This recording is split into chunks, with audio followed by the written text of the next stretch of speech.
Assalamualaikum viewers and welcome back to my channel Study Law with Bushra. So we were discussing the topic of examination of witness. In today's video we are going to start from article 135. But before starting the discussion, I request you all to please subscribe to my channel and don't forget to press the bell icon for latest updates. Do share this video with your friends and don't forget to comment your feedback. So let's move towards the discussion. Article 135 basically deal करता है witnesses to the character कि जहां पर किसी के character से related court में कोई गवाही देनी है तो उस बंदे के साथ क्या होगा. Witnesses to the character may be cross examined and re examined.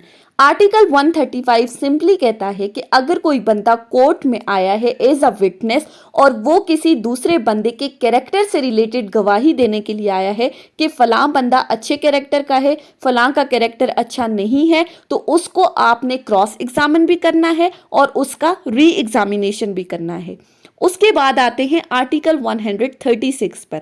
Article 136 बहुत ही इंपॉर्टेंट है जो कि बात करता है लीडिंग क्वेश्चंस की.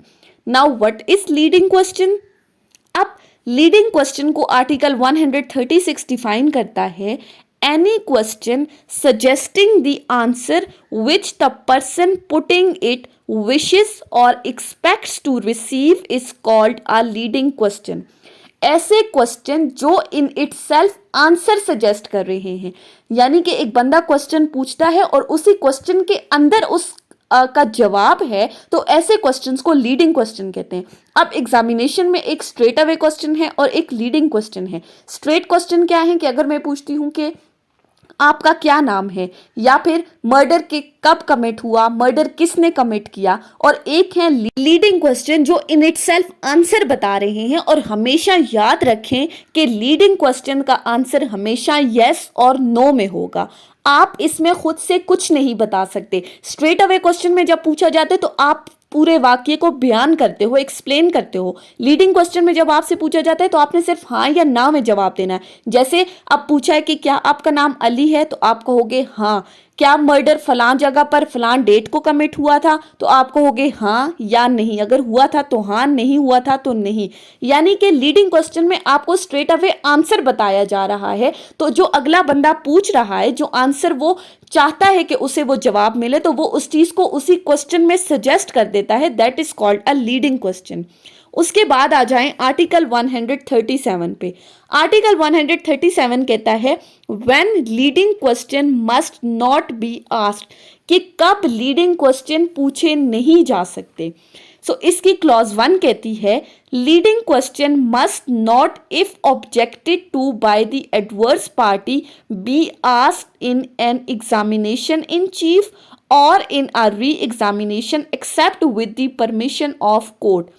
कि लीडिंग क्वेश्चन कभी भी एग्जामिनेशन इन चीफ और री एग्जामिनेशन में नहीं पूछे जा सकते इन केस के अगर ऑपोजिट पार्टी इस पर कोई ऑब्जेक्शन कर देती है.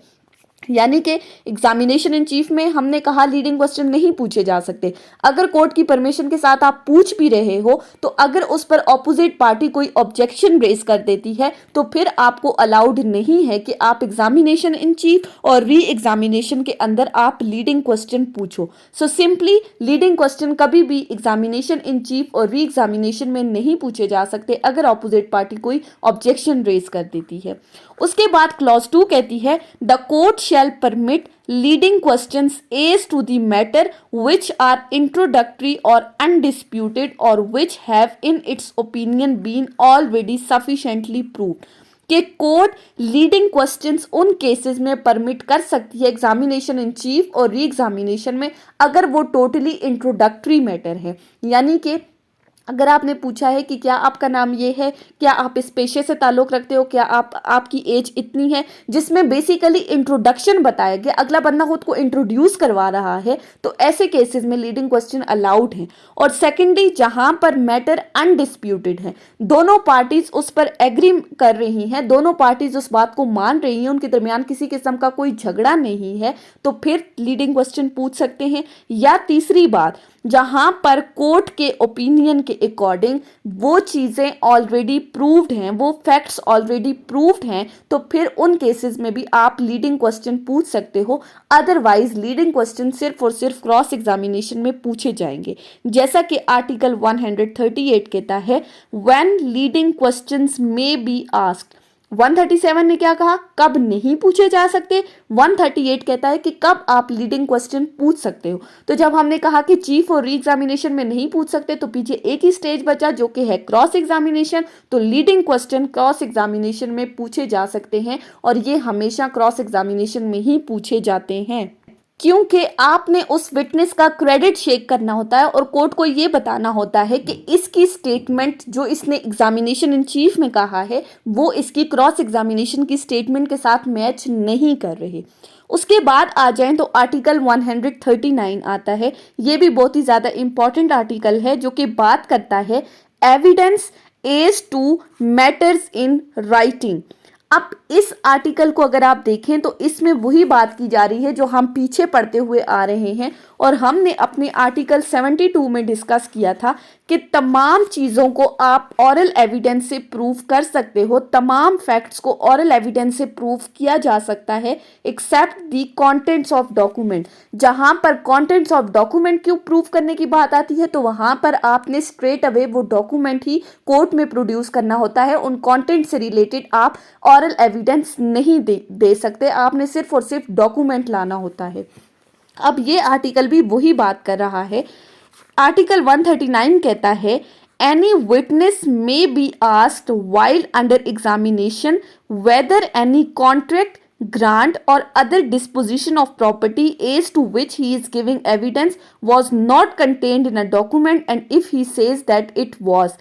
कि अगर कोई विटनेस है जो अंडर एग्जामिनेशन है, जिसका स्टेटमेंट रिकॉर्ड की जा रही है और उससे पूछा जाता है कि क्या कोई कॉन्ट्रैक्ट, ग्रांट या डिस्पोजिशन ऑफ प्रॉपर्टी जिससे मुतालिक वो एविडेंस देने के लिए आया है, क्या उसको एक डॉक्यूमेंट की फॉर्म में लिखा गया था।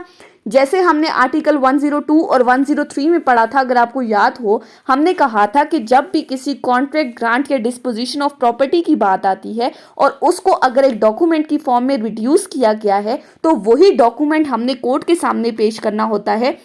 उससे रिलेटेड हम ऑरल एविडेंस या कोई भी और एविडेंस कोर्ट में नहीं दे सकते। तो यहाँ पर भी यही बात कि जब उस विटनेस से पूछा जाता है कि कॉन्ट्रैक्ट, ग्रांट या डिस्पोजिशन ऑफ प्रॉपर्टी से मुतालिक वो जो एविडेंस देने के लिए आया है, क्या उसको एक डॉक्यूमेंट की फॉर्म में बनाकर रखा गया था, और अगर वो कहता है कि यस उसको एक डॉक्यूमेंट की फॉर्म में रिड्यूस किया गया था, या फिर if he is about to make any statement as to the contents of document which in the opinion of court ought to be produced, या फिर जहां पर वो contents of document के मुतालिक एविडेंस देने के लिए आया है, तो जिसके मुतालिक आप ऑरल एविडेंस नहीं दे सकते, आपने डॉक्यूमेंट ही प्रोड्यूस करना है, तो एडवर्स पार्टी इस बात पर ऑब्जेक्शन कर सकती है। The adverse party may object to such evidence being given until such document is produced। तो एडवर्स पार्टी ये ऑब्जेक्शन रेज कर सकती है कि जब तक आप उस डॉक्यूमेंट को प्रोड्यूस नहीं करते तब तक आप उसके कंटेंट से रिलेटेड ऑरल एविडेंस नहीं दे सकते। तो जब एडवर्स पार्टी ने ऑब्जेक्शन रेज की तो फिर ज़रूरी है कि आपने वही डॉक्यूमेंट ही कोर्ट में प्रोड्यूस करना है, या इन केस जहां पर आपको सेकेंडरी एविडेंस अलाउ किया गया है तो आप उन केसेस में सेकेंडरी एविडेंस दे सकते हो। लेकिन आर्टिकल 139 के अकॉर्डिंग जनरल रूल यही है कि जब किसी कॉन्ट्रैक्ट, ग्रांट के डिस्पोजिशन ऑफ प्रॉपर्टी को एक डॉक्यूमेंट की फॉर्म में लिखा गया था तो आपने वही डॉक्यूमेंट कोर्ट में प्रोड्यूस करना है। जब ऑपोजिट पार्टी इस पर ऑब्जेक्शन रेज कर सकती है कि कंटेंट्स ऑफ डॉक्यूमेंट को सिर्फ और सिर्फ आपने उस डॉक्यूमेंट से ही प्रोड्यूस करना है, ऑरल एविडेंस नहीं देना। अब इसी आर्टिकल के साथ एक एक्सप्लेनेशन अटैच की गई है जो कि एक एक्सेप्शन बता रही है। A witness may give oral evidence of the statement made by other person about the contents of documents if such statements are in themselves relevant facts। यानी कि एक विटनेस कॉन्टेंट्स ऑफ डॉक्यूमेंट से मुतालिक ऑरल evidence दे सकता है उन statements के ऊपर जो किसी दूसरे बंदे ने कही हैं, अगर वो स्टेटमेंट्स रेलिवेंट हैं। यानी फॉर एग्जाम्पल, हम एक एग्जाम्पल से समझते हैं, इलस्ट्रेशन देखें। The question is whether A assaulted B. अब क्वेश्चन ये है कि क्या ए ने बी को मारा है या नहीं। अब यहाँ पर ए एक्यूज्ड है, सी एक तीसरा बंदा आता है और वो ये कहता है that he heard A say to D, B wrote a letter accusing me of theft and I will be revenged on him. C कहता है कि मैंने ए को एक और बंदा है डी, उसको ये कहते हुए सुना है, ए डी को कह रहा था कि बी ने मुझे एक लेटर लिखा है जिसमें वो मुझे कह रहा है कि तुम चोर हो, मुझ पर इल्ज़ाम लगा रहा है कि मैं चोर हूं और मैं उससे इस चीज़ का बदला लूंगा। अब ये स्टेटमेंट रेलेवेंट है कैसे कि वो ए का मोटिव बता रही है, असॉल्ट के पीछे उसका मोटिव क्या था। हमने कहा motive is a relevant fact और उससे मुतालिक एविडेंस दिया जा सकता है। यहां पर उसकी वो स्टेटमेंट रेलिवेंट है। दो हमारे पास और कोई एविडेंस नहीं है उस लेटर से मुतालिक, लेकिन दूसरे बंदे की कही हुई ये स्टेटमेंट से मुतालिक हम ऑरल एविडेंस दे सकते हैं क्योंकि ये स्टेटमेंट इटसेल्फ रेलिवेंट है और वो ए का मोटिव बता रही थी behind A assaulting the B. Article 139 एक जनरल रूल बता रहा है और एक एक्सेप्शन कि जहां पर डॉक्यूमेंट है तो उस डॉक्यूमेंट को ही प्रोड्यूस करना है, लेकिन अगर कहीं पर किसी दूसरे बंदे ने कोई स्टेटमेंट कही है तो उस स्टेटमेंट से मुतालिक आप ऑरल एविडेंस दे सकते हैं अगर वो स्टेटमेंट रेलिवेंट है तो। उसके बाद आ जाएं तो आर्टिकल 140 है। आर्टिकल 140 कहता है cross examination as to previous statements in writing, यानी कि एक विटनेस है उसकी प्रीवियस स्टेटमेंट के ऊपर क्या क्रॉस एग्जामिनेशन किया जा सकता है या नहीं। सो आर्टिकल 140 के बेसिकली दो पार्ट्स हैं जिनमें इसको डिवाइड करके अगर हम पढ़ें तो हमें इजीली समझ में आ जाएगा। फर्स्ट पार्ट आता है a witness may be cross-examined as to previous statements made by him in writing or reduced into writing and relevant to matter in questions without such writing being shown to him or being proved। First part में कहा गया है कि एक witness को उसकी previous statements जो उसकी रिटन फॉर्म में प्रीवियस स्टेटमेंट्स हैं उनसे मुतालिक उस पर जरा की जा सकती है अगर वो स्टेटमेंट्स मैटर इन क्वेश्चन के साथ रेलिवेंट हैं, यानी कि जो डिस्प्यूटेड मैटर है अगर उस डिस्प्यूटेड मैटर के साथ उसकी वो स्टेटमेंट्स रिलेट कर रही हैं, वो रेलिवेंट हैं, तो फिर उसकी उस प्रीवियस स्टेटमेंट्स के ऊपर क्रॉस एग्जामिनेशन किया जा सकता है without such writing being shown to him, उसकी वो राइटिंग्स उसको दिखाए बगैर। यानी कि फॉर एग्जांपल एक कंप्लेनेंट है वो एक एफआईआर लॉन्च करता है या फिर उसने एक एप्लीकेशन मूव की है थाना में, तो वो उसकी प्रीवियस स्टेटमेंट्स हुई। अब इन एफआईआर या एप्लीकेशन को उसको दिखाए बगैर आप उसके ऊपर क्रॉस एग्जामिनेशन कर सकते हो, यानी कि उसको बताना ज़रूरी नहीं है कि ये राइटिंग्स उसकी हैं या नहीं, लेकिन आप उसके ऊपर क्रॉस एग्जामिनेशन कर सकते हो। उसके बाद इसी आर्टिकल का सेकंड पार्ट देखें तो वो कहता है but if it is intended to contradict him by the writing his attention must before the writing can be proved be called to those parts of it which are to be used for the purpose of contradicting him। लेकिन जहां पर आपकी intention ये है कि आपने उसकी उस स्टेटमेंट को कॉन्ट्रडिक्ट करना है, उसके क्रेडिट को शेक करना है, तो ऐसी सूरत में आप उसकी उस राइटिंग को उसको दिखाकर और फिर उससे क्रॉस एग्जामिनेशन कर सकते हो।